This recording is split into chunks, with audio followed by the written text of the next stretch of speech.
Money. It's that magical stuff that makes the world go round, buys happiness, and pays for your avocado toast addiction. But what if I told you that during World War II, the Nazis hatched a plan to create so much fake British money that it could have crashed the entire British economy? Welcome to Operation Bernhard, which, despite the name, was not the clever title Bernie Sanders' campaign operatives gave their strategy, but rather the most ambitious counterfeit scheme in history. Our story begins in early 1940, with the Sicherheitsdienst, or SD, Nazi Germany's security service, deciding they needed a new way to bring down Britain. Their bright idea? Flooding the British economy with counterfeit money. And by flooding, I mean literally flooding. The plan was to drop the counterfeit notes over Britain from airplanes, on the assumption that while some honest people would hand them in, most people would keep the notes, bringing about rampant inflation and the collapse of the British economy. Now, if you haven't passed pre-K yet, or you're a 1920s Weimar-era politician, you might be wondering, how does flooding an economy with fake money cause chaos? Well, it's simple. When the money supply goes up, its value goes down. It's like giving everyone in class a gold star until gold stars mean nothing. That's inflation. Too much money chasing too few goods makes everything more expensive, and your wallet feels the pinch. Prices soar, chaos ensues, and suddenly, everyone's fighting over the last loaf of bread that now costs $10,000. Enter Alfred Naujoks, a man whose name sounds like he should be running a 1920s speakeasy, not a top-secret counterfeiting operation. Naujoks was tasked with leading what was initially known as Operation Andreas. The goal was to produce British pounds so perfect that even the Bank of England would be fooled. The team set up in Berlin and got to work. Their first challenge was to duplicate the rag paper used by the British. This wasn't just any paper. It was special paper with no added cellulose, handmade from old rags. The Germans even had to replicate the specific chemical composition of British water to get the paper just right. Talk about dedication. Next, they needed to create identical printing plates. The British notes featured an engraving of Britannia, and the German engravers nicknamed her Bloody Britannia because she was so difficult to replicate. After 7 months of painstaking effort, they finally produced what they thought was a perfect copy. Although, fun fact, the figure's eyes were still slightly off. Finally, they had to crack the British serial numbering system. This involved working with banking experts and analyzing records of currency from the previous 20 years. It's believed they used techniques adapted from cryptanalysis to break the sequences. So basically, it was part counterfeiting, part spy thriller. By early 1942, the team had produced around £3 million in forged notes. But then, like all great heist movies, there was a plot twist. Naujoks fell out of favor with his boss, Reinhard Heydrich, and the operation was shut down. The reason? Historians disagree. Some say it was because Naujoks was running a brothel and recording Heydrich during his visits. Others say it was because Naujoks couldn't counterfeit Norwegian kroner fast enough. Either way, the operation was shelved, temporarily.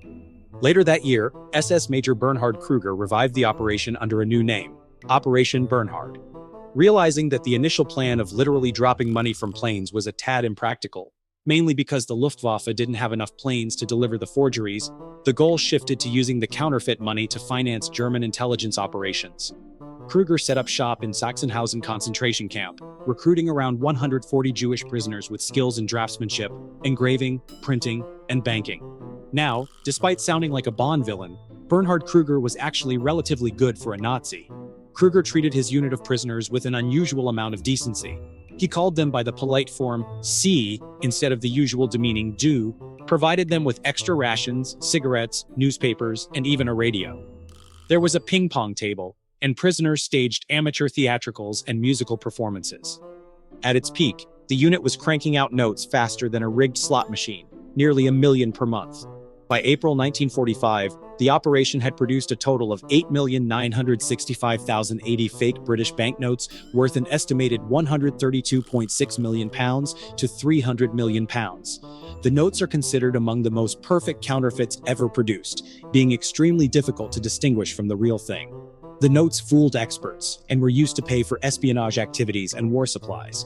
They even paid Turkish agent Eliasa Bosna, codenamed Cicero, to obtain British secrets from the British ambassador in Ankara. Talk about value for money. It has also been reported that counterfeit currency was used to finance the rescue of the arrested former Italian dictator Benito Mussolini in 1943, but there is no evidence to confirm this. The process was highly organized. The unit worked in 2 12-hour shifts, ensuring non-stop production.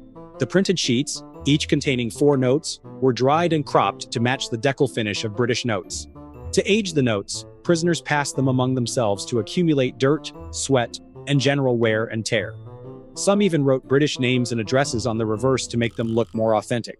In 1944, Ernst Kaltenbrunner, an SS Obergruppenführer, ordered the unit to start counterfeiting US dollars. This was a more challenging task because of the complex artwork and the intaglio printing process. The prisoners, realizing their lives depended on the operation as they'd be sent back to extermination camps to be killed upon completing their counterfeiting assignments, intentionally slowed down the work to avoid completing the counterfeit dollars. As the Allies advanced, the operation was moved several times, to Mauthausen-Gusen concentration camp, then to the Rettel-Zipf tunnels, and finally to Ebensee concentration camp, where they were to be killed together. Their SS guards, however, had only one truck for their prisoners, so the transfer required 3 round trips. The truck broke down during the 3rd trip, and the last batch of prisoners had to be marched to Ebensee, where they arrived on May 4th. The guards of the first 2 batches of prisoners fled when the prisoners at the Ebensee camp revolted and refused to be moved into tunnels where they would have probably been blown up. The counterfeiters then dispersed among the prisoners at Ebensee. The delayed arrival of the 3rd batch therefore saved the lives of all. As a result of the order that all the counterfeiters be exterminated together, none were actually killed. Sometimes, bad logistics saves lives. The Ebensee camp was liberated by US forces on May 6, 1945. After the war, Kruger was detained by the British for 2 years, then turned over to the French for a year. He said they asked him to forge documents, but that he refused. He was released in 1948 without any charges being pressed. In the 1950s, he went before a denazification court, where statements were produced from the forger inmates whose lives he had been responsible for saving.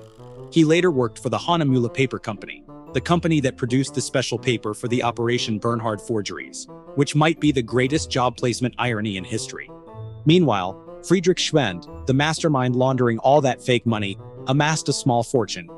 After the war, he cozied up to American forces by working for the Counterintelligence Corps, but then slipped away to Peru in 1946 using a fake Red Cross passport.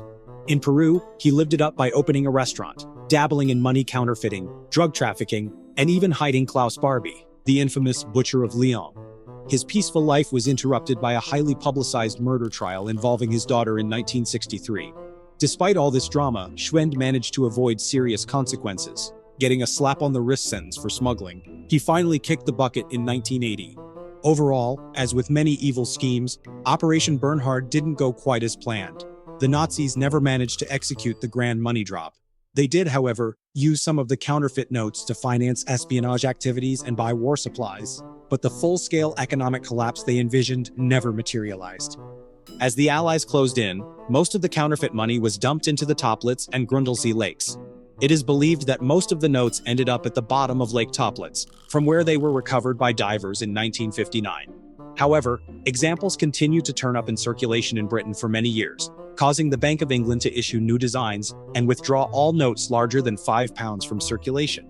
The bank didn't reintroduce these denominations until reintroducing the £10 note in the early 1960s, the £20 note in 1970, and the £50 note in 1980.